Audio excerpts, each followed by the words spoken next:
my testimony, my deliverance. Tonight, well, this morning, excuse me, and this morning here also. So let me is we're going to talk about life. My best friend in Louisiana, my childhood best friend, my best friend, Trinity Burton.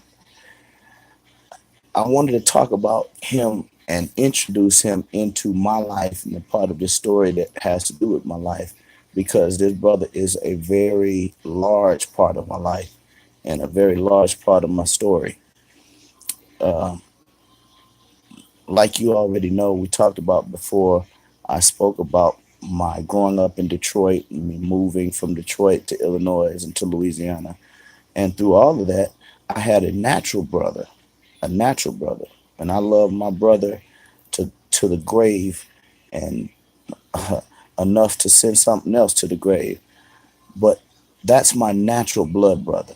And I always had him with me up until about age 18 for him. And then we kind of split. He went off on his adult life, getting married and those things. And I was still relatively young, relatively still young growing up. And so I got another brother. God gave me another brother. So I had two brothers. And my second brother is this man, Trinity Burton. And like I said, he is a very large part of my story because we grew up together, literally. I mean, literally together. And I'm not sure how many people are going to come in and chat at this time in the morning, but if you will do me a favor, let me know if the audio is good and clear, and we'll proceed from there. All right. But my friend Trinity Burton is a very large part of my story, and I love that brother. Like I said, I have a natural brother and this brother, which makes two brothers. And so, what makes him so special to me and such a big part of my story is because we got to grow up together and to support each other as friends. And I learned what it is to have a friend through my relationship with this brother. And here it is. As I told you, I grew up without my father necessarily when I got to Louisiana, not necessarily in Detroit, but when I got to Louisiana, it was basically my brother, my mother, and myself. And so we moved from that country place that I told you that we were living in, and we moved to a more urban area. And this place was where I was wanting to go. I didn't want to live in the country, part of Louisiana. I wanted to live around something that I knew, which was city living, the noise of the city and the hustle and bustle of the city, and having a neighborhood that's conducive for, having a bunch of friends. I wanted that. And so we ended up getting that. Now we ended up moving into a rather urban area, and in this urban area, I met a large group of young men. On, hey, Miss Beverly, how you doing? I met a large group of young men, and these young men we grew up with in this particular neighborhood. Listen to me. I drew close to none of them like I drew close to this brother, and it was real strange how we met. When I moved there, I met another friend of mine who's called. His name is Randall Johnson. I moved there and I met him, and his house was right in front of my house. And we're going to talk about the house too that we moved in. What like I said, I wanted to introduce Trinity into this particular part of my testimony, into my life story, so that you'll know who he is later on in his relationship to me. And so I moved there and I met Randy. Me and Randy became friends, but me and Randy never became close because Randy could never come outside for long. He come outside and his mama hollering, Randy.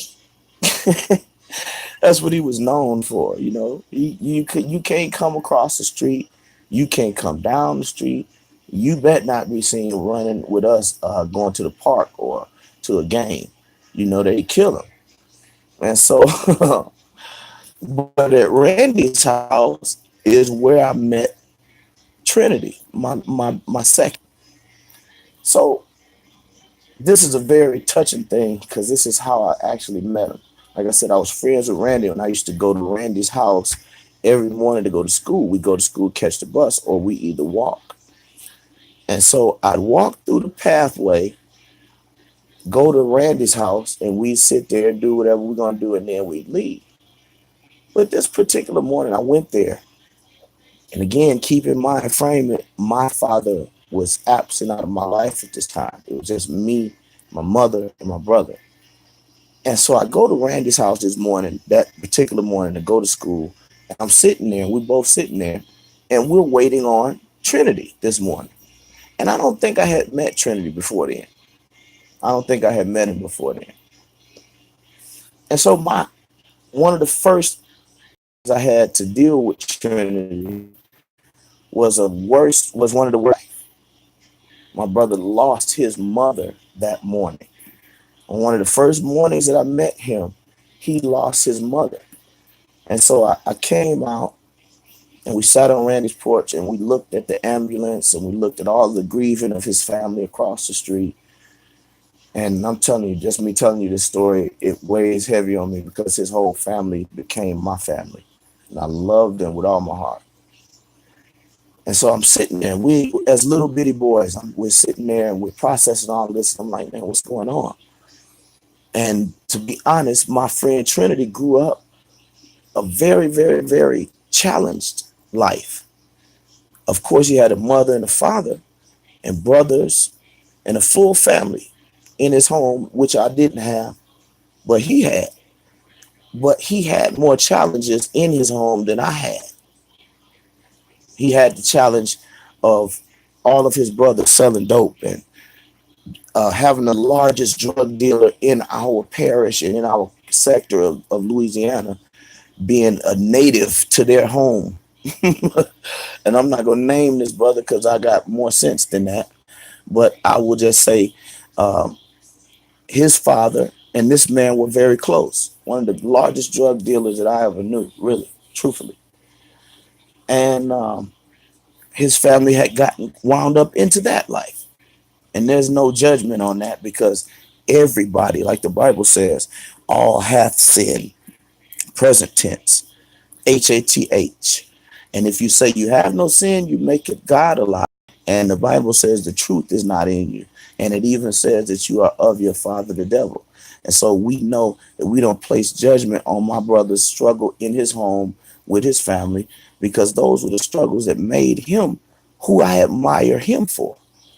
You see, he beat the struggle of living the life growing up in a house where drugs are present and being sold. He didn't become a drug dealer. He didn't become a person that didn't care about his life. But that morning, I came out and I saw all this ruckus going on. And the brother, he was young when I met him. He comes across the street and he sat down and he told us his mother passed. And that was the first time I could remember crying over someone else. And I was very young and I didn't even know him at that moment. But something struck me about that. His mother died at that moment. And from that particular moment, that day, I think we all stayed home. My mother even allowed me to stay home from school because I told her that Trinity's mother died and she allowed me to stay home to comfort my friend, my new friend. So we did that. And me and this man, two young boys, we grew up together. And that was our first experience together, grieving over the loss of his mother.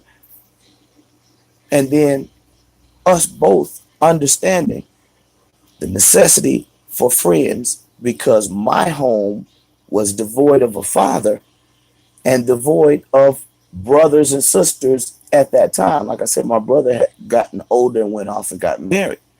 So it's just me and mama at the house. And I needed a brother. I needed another family. I needed some company. I needed some people to be with. And so this brother became that. And he was devoid of a specific part of his life, part of his heart, his mother. And that particular time that he would normally spend with his mother and his family, I got to spend with this brother. I used to be able to go in Trinity's house and they let me come in the house just like I lived there. I knock, they just open the door, I come in, walk it through. And, this was the start of me and this brother's relationship. Now, being that I wanted to say that and just say that that moment was a milestone and it marked me and him becoming friends. When I start to tell you in the preceding sections of this episode series as it builds, you're going to be amazed at how much me and this brother shared. We shared everything. Everything. I'm going to say it again. We shared everything. And we even shared jail. Yeah, we shared prison. We shared heartache. We shared bad experiences. We shared families. You understand? And I got to understand who this man is on a whole nother level. And as a man, we grew up from boyhood to men. And every black man has this story. But every black man can't say that my best friend didn't die. See, I got to grow up to be a grown man with my best friend, and we're still in touch. And that's going to be my brother until I die. For real, for real. I wanted to say all of that to point out this. Again, we're introducing trees, but I got to experience that and to know that life is not just about eating and drinking and getting and having babies and getting married, but life is about learning. And I'm gonna tell you, I learned a lot from this brother. Like I just said, how he conquered his environment at home and how he didn't become a product of his environment. How this brother inspired me to work, have a work ethic. How this brother got me jobs over the years. you know, uh, y'all gonna be amazed. But here's the caveat. Here's the caveat. Again, the blessing of having a friend, a lifelong friend. If you have one, honor them, love them.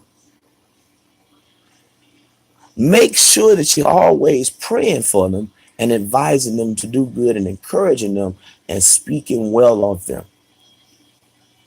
Because those very people could be the very thing God sent to your life to be your messenger, angel of need or change or evolution. And this man definitely, excuse me, this man definitely is that. This man taught me a lot. And I'm pretty sure he could say the same thing, but just wait. So that was the introduction of my friend Trinity Burton into this, my life, my testimony, my deliverance. And you're going to hear me speaking about him a lot in the next episode series. So I didn't want y'all to be like, who is this dude? Trinity. That's my second brother. Song. Yes, a massa. Yes, a boss. I's a working. I's a getting to work. I's gonna mop. I's gonna sweep. I's gonna do whatever you say, sir. Responsible individual. And so, Miss Beverly and you guys that came through, I hope you enjoy it and keep rocking with me. This is gonna build, but it's not for everybody, but it's for those that will receive something from it and those that have ears to hear